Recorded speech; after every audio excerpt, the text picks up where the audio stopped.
आज का जो हमारा टॉपिक है वो है 01 नैपसैक प्रॉब्लम। तो जीरो वन नैपसैक प्रॉब्लम को हम जेनेटिक एल्गोरिथम से सॉल्व करेंगे इसमें। तो नैपसैक प्रॉब्लम 01 नैपसैक प्रॉब्लम में क्या होता है कि आपको एक बैग दिया रहेगा जिसमें एक लिमिटेड वेट दी रहेगी। उस वेट से ज़्यादा आप अपने नैपसैक में आइटम्स को नहीं भर सकते। अगर वेट क्रॉस कर जाएगा इसका मतलब है कि आप उतना वेट का सामान नहीं ले सकते हैं। अब देखिए यहाँ आइटम 1 2 3 4 दिया हुआ है और करस्पॉन्डिंग उसके वेट दिए हुए हैं 5 kg, 3 kg, 7 kg and 2 kg और उसकी वैल्यू दी हुई है $12, $5, $10 एंड $7 रिस्पेक्टिवली। अब देखिए इसमें S1 से लेके S6 तक एक कह सकते हैं जीन्स बनी हुई है जो कि एक सिंगल क्रोमोसोम्स बना रहा है जिसमें 4 डिजिट दिए हुए हैं। ठीक है, तो जो एक डिजिट सिंगल दिखा रहा है वो जीन्स है और सारे डिजिट का कॉम्बिनेशन जो S1 में है वो क्रोमोसोम है। तो जैसे पहला लिखा हुआ 0 0 1 1, इसका मतलब ये है कि 0 का मतलब है कि आप आइटम नहीं उठा रहे हैं और 1 का मतलब है कि आप आइटम उठा रहे हैं। तो जैसे 0 0 1 1 दिया हुआ है यानी कि पहला दूसरा आइटम आपने नहीं उठाया है, तीसरा और चौथा आइटम उठाया है। तो तीसरे आइटम का वेट है 7 kg, चौथे आइटम का वेट है 2 kg, टोटल वेट आपका 9 kg हो गया है। और वैल्यू कितनी होगी आपकी? तीसरे आइटम का वैल्यू है $10 और चौथे का $7, तो टोटल $17 वैल्यू हो गई है। अब ध्यान देने वाली बात यह है कि जब हम क्रोमोसोम में इस तरीके से वेट और वैल्यू निकालेंगे तो जहाँ पे वेट मोर देन 12 kg आ जाएगा किसी क्रोमोसोम में तो उसकी वैल्यू 0 हो जाएगी। 0 इसलिए होगी क्योंकि उतना वेट तो हम अपने बैग में ले नहीं सकते जो K की वैल्यू 12 kg दी हुई है।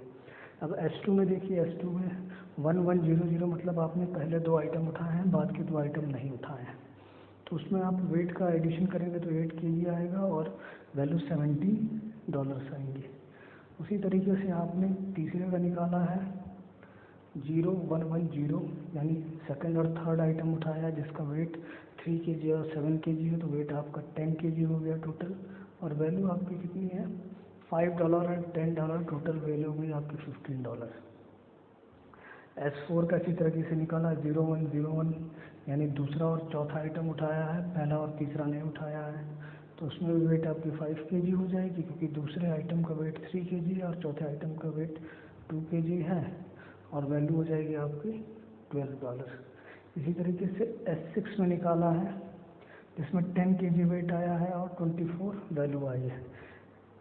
सॉरी S5 में, S6 में देखिए 1 1 चारों है, तो जब इसके वेट का समेशन कर रहे हैं तो वो आपको करीब 17 kg हो जा रहा है। 17 kg is greater than 12 kg, that's why इसकी वैल्यू जो होगी वो 0 हो जाएगी।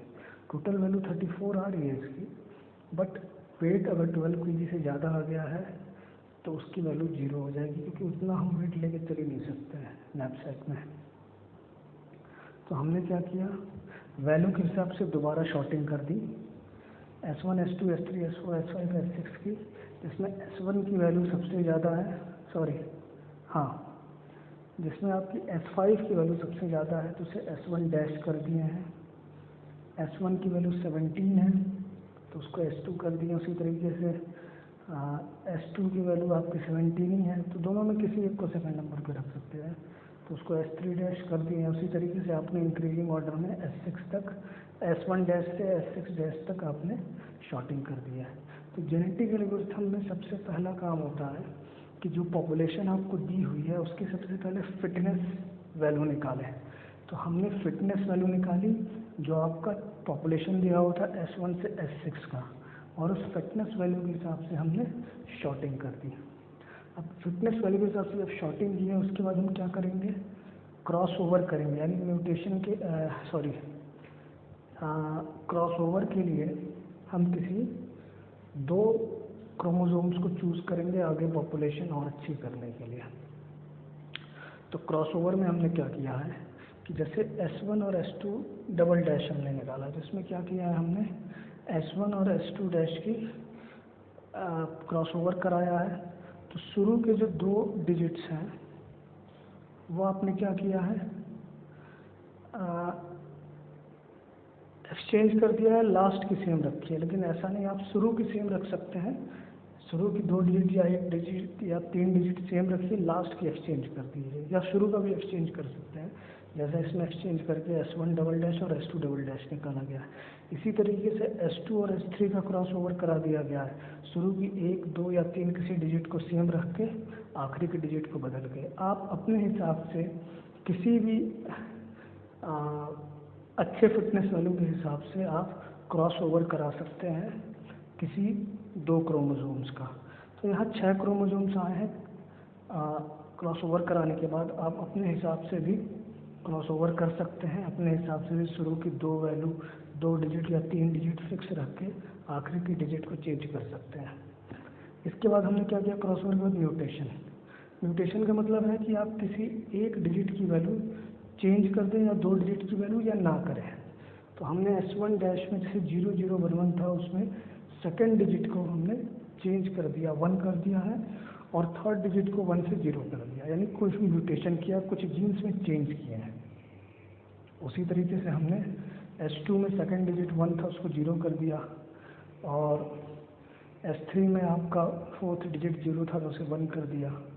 तो इसी तरीके से हम जीन्स में चेंज किए हैं, यानी क्रोमोसोम्स के वैल्यू डिजिट्स को कुछ चेंज किए, म्यूटेशन किए। आप चाहें तो 1-2 को छोड़ भी सकते हैं, नहीं कर सकते, या फिर सब में ही कुछ ना कुछ चेंज करेंगे। तो फाइनली हमारी जो फिटनेस वैल्यू का समेशन आया है वो आया 104, और पहले जो समेशन आ रहा था वो आ रहा था 85। तो हम देखेंगे कि फिटनेस वैल्यू जो लास्ट में है, यानी कि जो पॉपुलेशन लास्ट में आया है उसकी फिटनेस वैल्यू जो है, एग्रीगेशन ऑफ फिटनेस वैल्यू जो है वो ग्रेटर देन था इनिशियल पॉपुलेशन के समेशन ऑफ फिटनेस वैल्यू के। तो सपोज़ कर लीजिए आपको दिया हो कि हमें फिटनेस वैल्यू मिनिमम 110 तक दिखाना है, तो आप दोबारा वही प्रोसेस कर सकते हैं।